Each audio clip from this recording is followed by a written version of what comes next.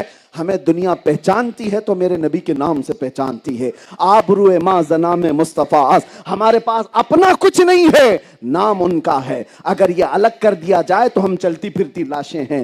دنیا ہمیں حضور کے نام سے سمجھتی ہے, پہچانتی ہے, غلام مصطفیٰ سمجھ کر. اگر چند قوموں میں ڈر بھی ہے تو وہ ڈر بھی اسی سے وابستہ ہے, کیونکہ محمد عربی کے غلاموں کو دنیا نے دیکھا ہے. نکل کر کے صحرا سے جس نے الٹ دیا تھا تخت روما کو, سنا ہے قدسیوں سے میں نے کہ وہ شیر پھر ہوشیار ہوگا. اقبال نے کہا ہے دنیا پہچانتی ہے 313 نکلے تھے اور سب کے بخی ادھیڑ دیتے تھے. دن بھر فاقہ کرنے والے, پیوند لگے کپڑے پہننے والے, پیروں میں چپل نہیں, ایک کھجور کی گٹلی پر 10 صحابہ کھا کر کے گزارا کرتے. لیکن وہ جب مدینے سے نکلتے تھے تو روم کی حکومت بھی کانپتی تھی, ایران کی حکومت بھی کانپتی تھی. ان کو گھٹنے ٹیکنے پر مجبور کرنے والے محمد عربی کے یہ غلام ہیں. دنیا کو پتا ہے, انہیں پتا ہے. اور آج بھی یہ موجود قوم اسی قوم کی وارث ہے, اسی قوم کی وارث ہے. کسی بھی دن ان کے اندر وہ شیر ہوشیار ہو گیا تو اچھے اچھے کتوں کی موت آ ہی جائے گی. بہرحال خلاصہ یہ ہے کہ تقریر میں کہیں نہ کہیں گھوم کے کتا آ ہی جاتا ہے. اللہ تبارک و تعالیٰ کتوں کو بھی ہدایت عطا فرمائے اور شیروں کو جاگنے کی توفیق عطا فرمائے. اللہ کریم محمد عربی کے شیروں کو اسی طرح زندہ رکھے جیسے خالد بن ولید کو رکھا. حیدر کرار کے بازوؤں کی طاقت عطا ہو اور شہاب الدین غوری کی اور صلاح الدین ایوبی کی فکریں ہماری قوم میں بیدار ہو, اور کھڑے ہو جاؤ اور یہ کہو, یہ کہہ کر کے کہ کی محمد سے وفا تو نے تو ہم تیرے ہیں. یہ جہاں چیز ہے کیا, لبیک یا رسول اللہ, لبیک یا رسول اللہ, لبیک یا رسول اللہ. ہیلو مولانا. صلی اللہ علی محمد صلی اللہ علیہ وسلم. مصطفیٰ جان رحمت پہ لاکھوں سلام, شمع بز میں ہدایات پہ لاکھوں سلام. مصطفیٰ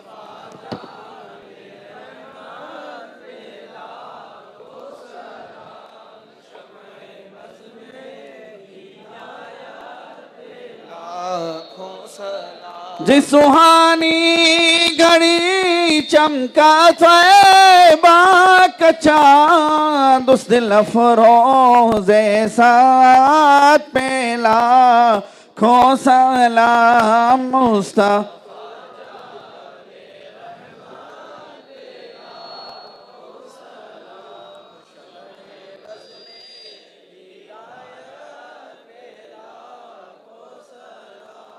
کاش محشر میں جب ان کی آمد ہو اور بھیجے سب کی شوکت پہ لاکھوں سلام. مجھ سے خدمت کے قدسی کہے ہاردہ, مصطفیٰ جان رحمت پہ لاکھوں.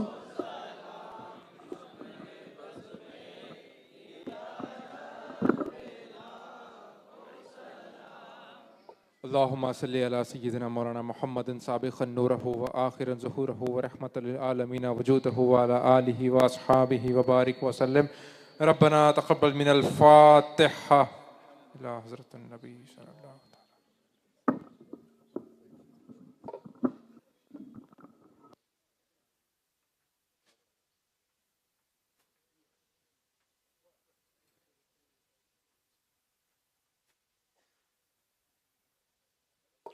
ان اللہ و ملائکتہ یصلون علی النبی یا ایہا الذین آمنوا صلوا علیہ وسلموا تسلیما. اللہم صلی علی سیدنا مولانا محمد وعلی آل محمد بفضل سبحان ربک